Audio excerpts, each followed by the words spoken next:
এবারের নির্বাচনের লক্ষ্য এবং একই সাথে পরিস্থিতি সম্পূর্ণ ভিন্ন আগের যে কোনো নির্বাচনের থেকে। কেউ যদি একটা রাজনৈতিক দলের কিছু লোক এসে পুলিশরা দুইটা থাপ্পড় দেয় বা আনসারে ধরে কোমরের 6 ইঞ্চি নিচে একটা লাথি মারে, ওরা তো প্রথমেই পালাবে সেখানে। ইনশাল্লাহ নির্বাচন হবে।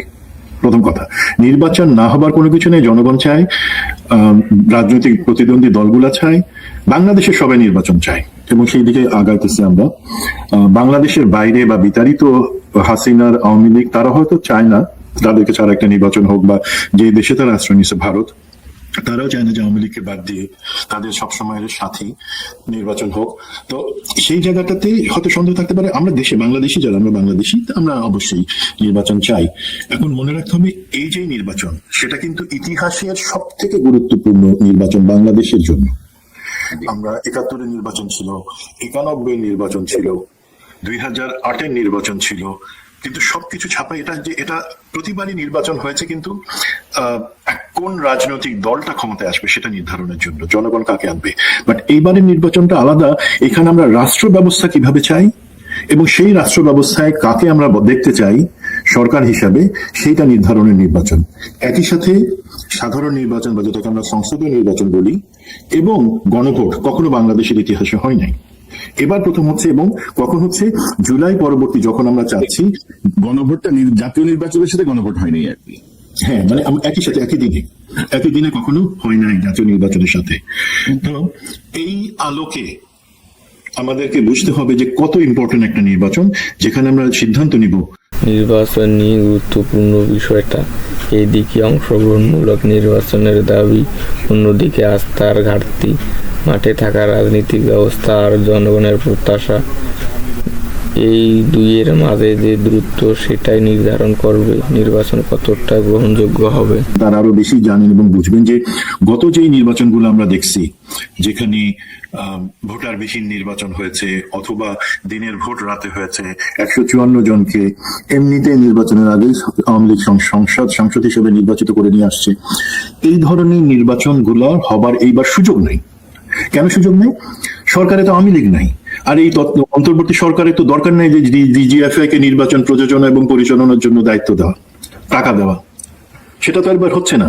সুতরাং ওই ভয়টা আমাদের নাই যে ডিজিএফআই বা পুলিশকে দিয়ে, প্রশাসনকে দিয়ে, সমস্ত ডিসি ইউনো-কে ব্যবহার করে একটা নির্বাচন হবে, সেই ভয়টা যেহেতু নাই, তাহলে ভয়টা তো কিন্তু আপনি কিভাবে নিশ্চিত হচ্ছেন যে ভয় নাই? কারণ ডিজিএফআই বলেন, এনএসআই বলেন, অন্যান্য এজেন্সি বলেন, সকল জায়গায় এখন হাসিনা লোকজন বসা। এবং আপনি যদি এবার নমিনেশনের দিকে তাকান, বিভিন্ন দলের, বিএনপি বলেন, জামাতও বলেন, যে আওয়ামী ঘরানা ঘনিষ্ঠ অনেককে তারা নিয়ে এসেছেন, অনেককে তারা তোয়াজ করছেন, অনেককে তারা খুশি করছেন। এবং ভেতরে তো এই শক্তি তো বিদ্যমান। এই শক্তি কি ইউনূস হাত দিতে পারছে? এই শক্তিতে ডক্টর ইউনূস পারে নাই তো। আপনি কিভাবে ভাবছেন যে ডিজিএফআই এবার ইন্টারফারেন্স করবে না? বা সরকার হয়তো চাইবে না, কিন্তু তারা তো চাইলে করতে পারে, তাই না? সেই ঝুঁকি তো আছে। আপনার কথায় যুক্তি আছে, বাট আমি আমাদের দর্শক এবং জনগণকে আশ্বস্ত করার জন্য আমার পয়েন্ট অফ ভিউ যেটা বলি, সেটা হচ্ছে সবসময় কিন্তু সব দলে গাদ্দাররা ঢুকে যায়।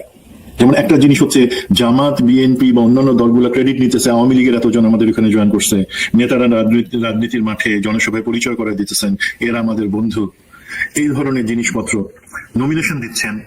সেটা হয়, সবসময় হয়েছে, গাদ্দাররা নির্বাচনে সুযোগ নেওয়ার জন্য আরেক দলে জয়েন করে। সেটাকে আমি খুব দেখি না। এখন ডিজিএফআই, এনএসআই এদের মাধ্যমে বা প্রশাসনকে কাজে লাগায় কেন এটা হওয়ার সম্ভব আমি দেখছি না। আপনি যদি ম্যাগনিটিউডটা চিন্তা করেন, যখন এই 18 এবং 24-এর নির্বাচনগুলো হয়, বিশেষ করে 18-র যেটা দিনের ভোট রাতে, সেই জায়গায় কিন্তু সিস্টেমেটিক ভাবে নির্দেশনা দিয়ে ডিজিএফআই এর কাজই তখন ছিল প্রশাসন কে ব্যবহার করা হবে, সেনাবাহিনী, বিজিবি, তারা সম্পূর্ণভাবে কেন্দ্রের কাছে আসতে পারবে না, কেন্দ্রে বসে থাকবে। আগের সপ্তাহেতে এবং আগের রাতে বস্তায় বস্তায় করে টাকা পাঠানো হয়েছে। আগের রাতে অ্যাম্বুলেন্সে করে প্রতিটা কেন্দ্রে ব্যালট পেপার সিল মারা সেখানে পাঠানো হয়েছে এবং সেগুলো ভরা হয়েছে। আগের রাতে এই জিনিসগুলো করা হয়েছে। এই জিনিসগুলো প্র্যাকটিক্যালি সম্ভব না, এবং যদি না সরকারের ইচ্ছা থাকে এবং আওয়ামী লীগ সরকারের মতন কারো ইচ্ছা থাকে। 2 নাম্বার, আপনি কি মনে করেন আমাদের এখনকার ডিজিএফআই, এনএসআই তাদের ভিতরে যতই আওয়ামী লীগ, ছাত্রলীগের লোকজন, যুবলীগের লোকজন ঢুকে থাকুক, তাদের এই 24-এর পরে সাহস হবে এই জিনিসটা নিজে থেকে করবার জন্য? যদি সরকারের প্যাট্রোনাইজেশন না থাকে বা কোনো রাজনৈতিক দলের চাপ না থাকে, আমি দেখতেছি না সেই জিনিসটা। দেন আরেকটা জিনিস হলো, এই জিনিসটা করবার জন্য যে মিডিয়া বা অন্যান্য জিনিস আড়ালে নিয়ে বা মিডিয়াকে কিনে নিয়ে, ধরেন প্রথম আলোর মতিউর রহমান এবং মাহফুজ সাহেব, ওনারা কিন্তু ওনাদের, আমার যতদূর মনে হয়, ওনারা এখন ওই হাদির ঘটনার পর থেকে প্রতিদিনই ডবল স্পিডে ওনারা বাথরুমে যান। ওনারা জানেন, তো মিডিয়ার এত সাহস হবে না জিনিসটাকে ছুপাই যাওয়া যে এই ধরনের জিনিস হচ্ছে। সেই আলোকে আমি মনে করি, দেখেন এনএসআই এর কথা আমি যদি একটা এক্সাম্পল দিই, এনএসআই তে কিন্তু প্রায় অর্ধেক লোককে ওএসডি করে রাখা হয়েছে, যারা ছাত্রলীগ যুবলীগের সেই গুন্ডাগুলা যারা এনএসআই এর পদ ব্যবহার করে দেশে সন্ত্রাস চালাতো, তারা ওএসডি। 13 জন অফিসারকে এনএসআই নিজে থেকে দুদকের হাতে তুলে দিয়েছে দুর্নীতির অভিযোগ তদন্ত করে দেখে শাস্তিমূলক ব্যবস্থা নেওয়ার জন্য।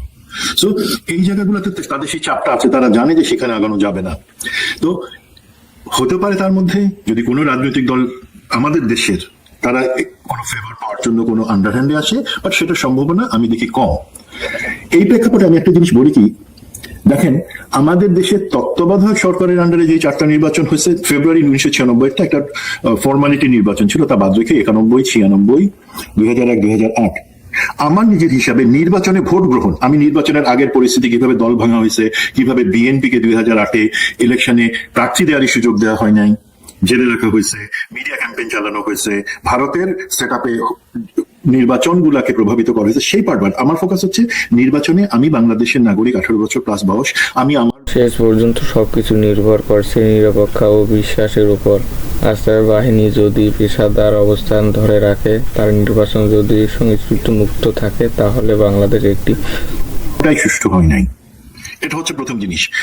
বাট সেটা কি খুব বেশি ইম্প্যাক্ট করছে আমাদেরকে এই 15 বছরের হাসিনার যে দুঃশাসন, সেটা ছাড়া? ঠিক আছে, কোনো পার্টি জিতবার ছিল, বাট এইবারের নির্বাচনটা সুষ্ঠু করা এবং একই সাথে সেই নির্বাচনে ভোট ডাকাতি শুধু না, তার বাদে যাতে মারামারি, হানাহানি বা কোনো প্রাণহানি না হয়, সেটা নিশ্চিত করা কিন্তু আমাদের জন্য অনেক অনেক দরকার। সেই দরকারটা কেন, সেটা আমি পরে আসছি। প্রথমে ভাই আপনি যদি সময় দেন, আমি একটা জিনিস একটু বলি, স্ট্যাটিস্টিক্স বলি। জি, আমাদের এই নির্বাচনের সময় এখন তো অ্যাকচুয়ালি সবকিছুর দায়িত্ব ইভেন প্রশাসনের রদবদল থেকে শুরু করে কি হবে সেগুলো নির্বাচন কমিশনের, এবং নির্বাচন কমিশনে কিন্তু বেসিক্যালি একজন, মানে ব্রিগেডিয়ার জেনারেল ফজল, উনিই দায়িত্ব পালন করতেছেন, বাকি সবাই তার হাতে তার ঘাড়ে সবকিছু দিয়ে বলছেন ভাই আপনি করেন, আপনি করেন। তার অভিজ্ঞতা আছে, তার ম্যাচুরিটি আছে, সেই কারণে হয়তো সেটা একটা পেইনফুল ব্যাপার, বাট সেইভাবে হচ্ছে। এখন ওনারা সেই জিনিসটা করবেন এবং করছেন ওনাদের হিসাব মতে। এবং স্বরাষ্ট্র মন্ত্রী লেফটেন্যান্ট জেনারেল জাহাঙ্গীর যে স্ট্যাটিস্টিক্স দিয়েছেন একটা সংবাদ সম্মেলনে গত সপ্তাহে, তাতে দেখা যায় প্রায় 9 লাখের মতন বিভিন্ন বাহিনী, সেটা সেনাবাহিনী, বিমান বাহিনী, নৌবাহিনী থেকে শুরু করে ইভেন পুলিশ, বিজিবি, আনসার, সেই সহ 9 লাখ, 3,000 কম 9 লাখ। তার মধ্যে 1 লাখের মতন বড় হচ্ছে আর্মি, 3 থেকে 5,000 এয়ারফোর্স, নেভি, বিজিবি থাকবে 37,000, কারণ তাদেরকে তো আমাদের বর্ডারটাকে পাহারা দিতে হবে। পুলিশ সারপ্রাইজিংলি থাকবে 1,49,000। আনসার এবং ভিডিপি মিলাই 5 লাখ কম বেশি থাকবে।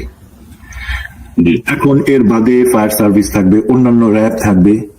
তাই সংখ্যাটা আপনি যদি দেখেন, এটা মোরলেস এইভাবেই ডিপ্লয় ছিল আগের নির্বাচনগুলোতে। বাট আমরা আগেই বলছি, এবারের নির্বাচনের লক্ষ্য এবং একই সাথে পরিস্থিতি সম্পূর্ণ ভিন্ন আগের যে কোনো নির্বাচনের থেকে। এখন দেখেন পরিস্থিতির কথায় আসি। নির্বাচন মূলত হয়, পুলিশ এবং আনসার কেন্দ্রে থাকে, 42,300 সামথিং কেন্দ্র আছে, 600 সামথিং কেন্দ্র আছে। সেই কেন্দ্রগুলা মূলত অবস্থান করে প্রোটেকশন দেয় পুলিশ, আনসার, ভিডিপি। তারা পাশে ক্যাম্পে, আইদার ক্যাম্পে থাকে, বিভিন্ন সময় বিভিন্ন নির্দেশনা থাকে বিজিবি এবং সেনাবাহিনীর প্রতি, তারা আইদার স্ট্রাইকিং ফোর্স হিসেবে থাকে। বাট আমরা যতগুলো নির্বাচন, আমি ছিলাম 6টা নির্বাচনের সময় ছিলাম, তখন কিন্তু প্রতিবারই আমরা দেখেছি যে আমরা পেট্রোল নিয়ে, আমরা আমাদের সাথে টিমকে নিয়ে প্রতিটা কেন্দ্রে আমরা সারাক্ষণ ঘুরতাম। 12 ঘন্টার জন্য দায়িত্ব বলা হয়েছে, 14 ঘন্টা 15 ঘন্টা দরকার হলে কাভার করছি, একটানা 20 ঘন্টা কাভার করছি, যাতে নিরাপত্তা যে কোনো জায়গায় আমরা যে কোনো একটা পয়েন্টে কোনো গন্ডগোল হলে সেখানে আমরা 10 থেকে 15 মিনিটের মধ্যে যাতে পৌঁছাতে পারি এবং সিচুয়েশনটাকে রেস্টোর করতে পারি। ঠিক আছে, সেই হিসাবে হয়তো আপনি যদি দেখেন, বাট প্রথম কথা, নির্বাচনের কেন্দ্রের দায়িত্বে যে পুলিশ আছে, যদি কোনো গন্ডগোল হয়, আল্লাহ না করুক, সেই গন্ডগোলগুলোর সময় পুলিশ এবং আনসার, পুলিশের তো মাজা ভাঙা, তার তো ইউনিফর্ম এখন কেউ মানে 2 পয়সাও পাত্তা দেয় না। আর আনসার তো আনসার লিগ হয়ে গেছে, তাই না ভাই? এখন সেই জায়গায় কেউ যদি একটা রাজনৈতিক দলের কিছু লোক এসে পুলিশরা 2টা থাপ্পড় দেয় বা আনসারে ধরে কোমরের 6 ইঞ্চি নিচে একটা লাথি মারে, ওরা তো প্রথমেই পালাবে সেখান থেকে। এটা রিয়েল বাস্তবতা আমি বলছি কিন্তু ভাই। 24 পরবর্তীতে তাদের মোরাল তাদের ওই স্ট্যান্ডিং নাই যে তারা একটা অন্যায়ের প্রতিবাদ সঠিকভাবে করবে বা আইন শৃঙ্খলার প্রয়োগটা করবে। এটাই বাস্তবতা এখন।